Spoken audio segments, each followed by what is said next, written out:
Estudos em Educação Cristã, capítulo 4. Princípios educacionais. Antes que possamos levar a mensagem da verdade presente em toda a sua plenitude a outros países, devemos primeiro romper todo o jugo. Precisamos entrar na linha da verdadeira educação, andando na sabedoria de Deus e não na sabedoria do mundo. Deus chama mensageiros que serão verdadeiros reformadores. Devemos educar para preparar um povo que irá entender a mensagem e então dar a mensagem ao mundo. A meta destes estudos tem sido ajudar vocês, alunos, a entender a instrução dada neste parágrafo que acabamos de ler, para que possam evitar as ciladas educacionais, entrar na linha da verdadeira educação e desempenhar uma parte na pregação da mensagem ao mundo. Vamos rever brevemente o assunto e listar os importantes princípios educacionais em ambos os sistemas. À medida que forem apresentados, determinem sua atitude em relação a cada um e certifiquem-se de suas razões para a atitude que tomarem.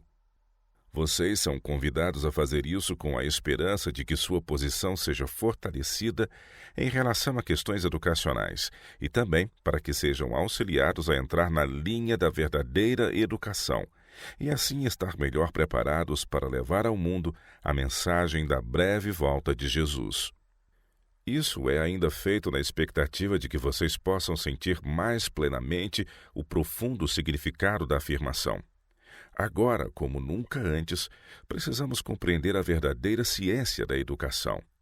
Se deixarmos de compreender isso, jamais teremos lugar no reino de Deus. Os protestantes mantêm seus filhos na igreja quando esses recebem uma educação cristã. Eles os perdem quando frequentam escolas dirigidas segundo o sistema papal. Melanchthon disse: a religião não pode ser mantida sem elas, as escolas. Ponto 2. O sistema papal de educação nunca é um modelo adequado para as escolas protestantes. Lutero e Melanchthon reconheceram isso.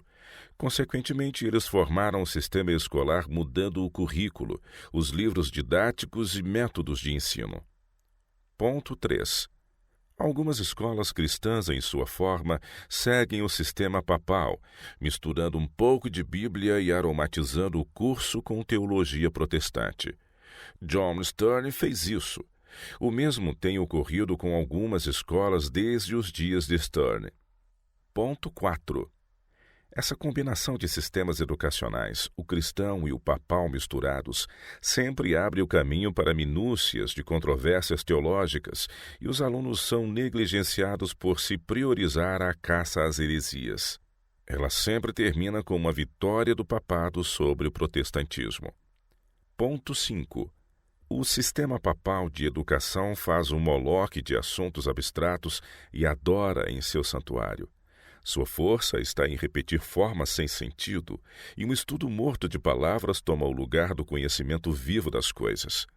Pressão mental e memorização formal são os celebrados métodos de seus professores. Competição, prêmios e recompensas são estimulantes necessários para uma rotina mecânica e obrigatória de exercícios com base em regras ininteligíveis. Seus cursos estereotipados e longos terminam em colações de grau, o sinal ou a marca do sistema. É a subjugação da mente humana à autoridade de alguém superior e a repressão da liberdade de pensamento substituída por uma supervisão antinatural e rigorosa em lugar do governo de si mesmo. Tal sistema conduz para longe da natureza, do trabalho na natureza e do Deus da natureza, centralizando-se nas cidades e em instituições criadas pelo homem. Isso é educação papal. E sua recompensa é o título conferido no final do curso tradicional. Ponto 6. Cada escola representa a pulsação de alguma organização. Do Estado, se for uma escola estatal, do papado, se for uma escola papal, e da igreja, se for uma escola cristã.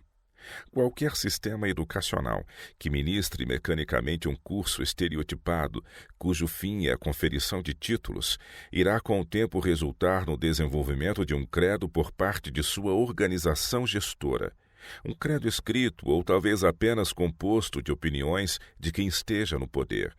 mas um credo de qualquer forma, e todo aquele que não reconheça seu poder de arbitrar é considerado irregular ou independente. Ponto 7. A educação protestante permite ao estudante a liberdade na escolha do programa de estudos.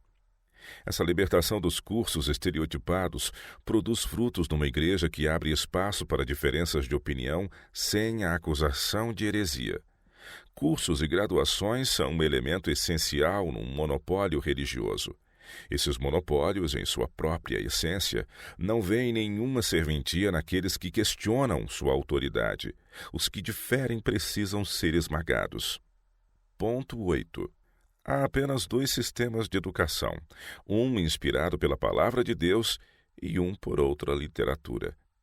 A escola cristã não só tem estudo da Bíblia em seu currículo, mas os princípios bíblicos constituem o guia da vida do aluno, e o espírito da Bíblia é a inspiração da escola.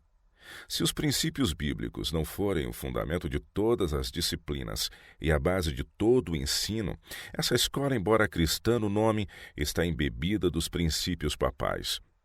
Oberlin, rompendo com o sistema papal antes de 1844, restaurou a Bíblia ao seu devido lugar como livro didático permanente, e os autores pagãos e infiéis foram excluídos. Ponto 9. Qualquer sistema de educação que exalte a Bíblia receberá luz sobre a reforma de saúde, sobre a simplicidade no vestuário, a vida no campo, etc. Oberlin, preparando-se para o clamor da meia-noite antes de 1844, aceitou a luz sobre esses assuntos. Os estudantes descartaram o uso de alimentos cárneos, fumo, condimentos, chá e café, substanciosos bolos e tortas, pães quentes.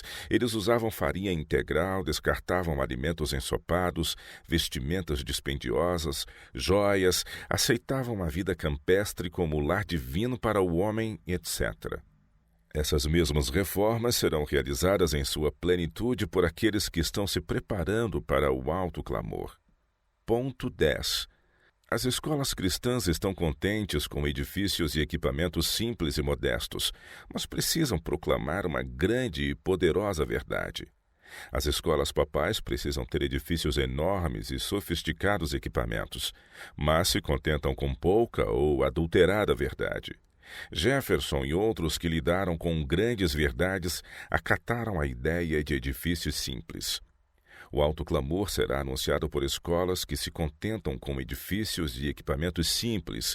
Estarão, no entanto, realizando uma grande obra. Ponto 11.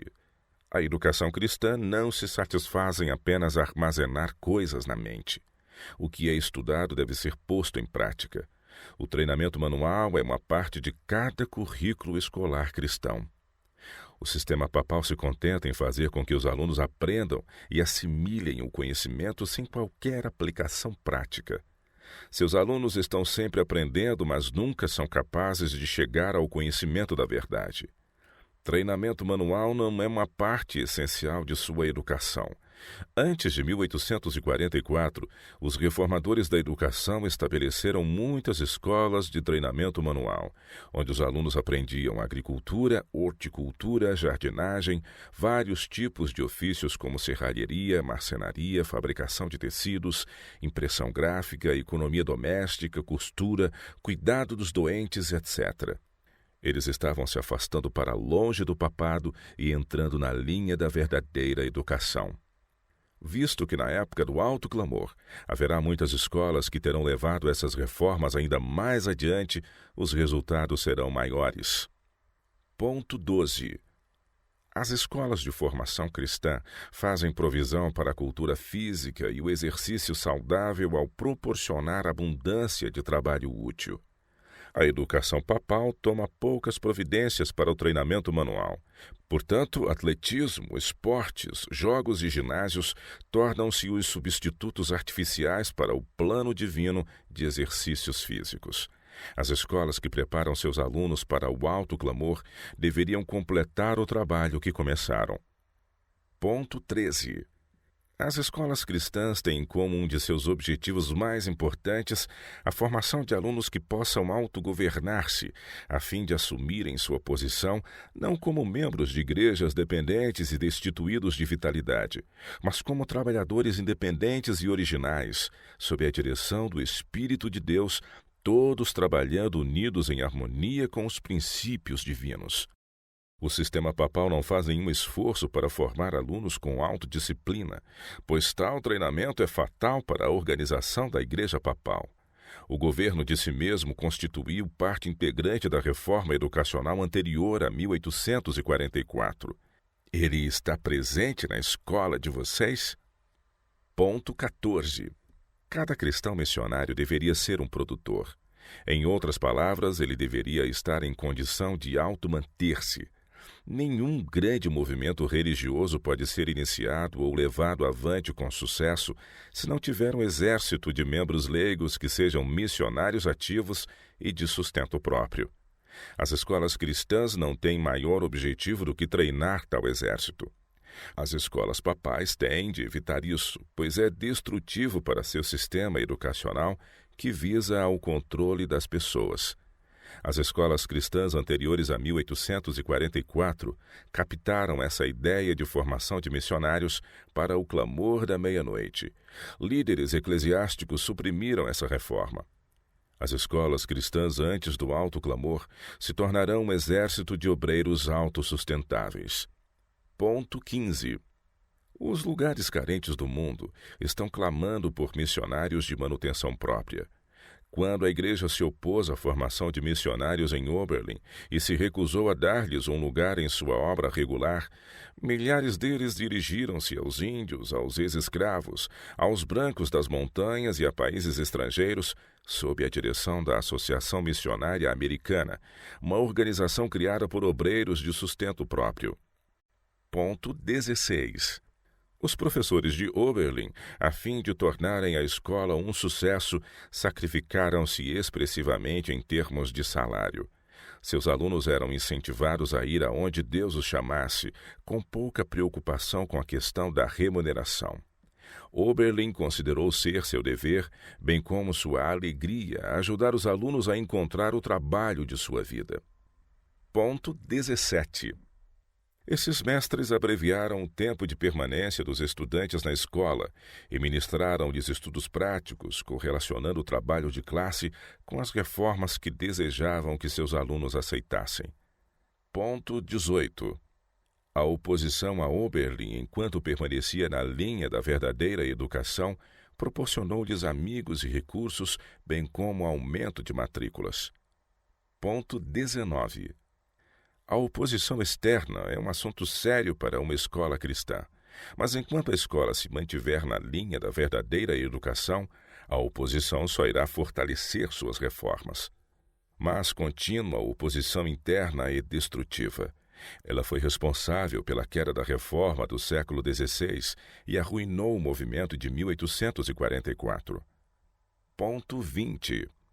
A influência de um mentor que age como um pai é necessária à prosperidade e ao sucesso contínuo de reformas educacionais.